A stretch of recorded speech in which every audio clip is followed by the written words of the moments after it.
congratulations, Kim and Paolo, for your nominations and claiming and manifesting victory for both of you in your respective categories. Congrats, guys. Wow. Sa post, ni Paolo Avellino PMPC 30th Star Awards for Televisions. Kim Pa was nominated for Best Primetime TV Series and Linlang. Best Drama Actor.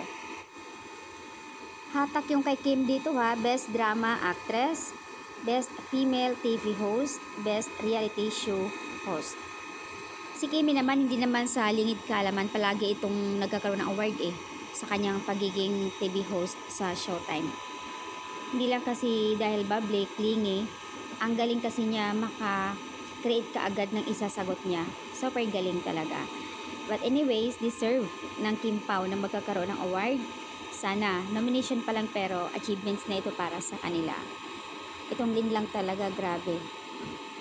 Kahit saan mga nomination, palagi talaga din lang. Super napakasikat talaga itong series nila. So guys, manifesting pray natin for nomination, primetime TV series, Linlang, Best Actor and Best Actress. Let us thank our Lord for these blessings. Please continue to inspire people, lalo na kay Kimi, lagi nagpapasaya sa Showtime. More blessings to come this year, Kim Pao. Congrats. At itong pagpasok ng 2025, I think pang-apat na ito na magkaroon ng award si Kimi.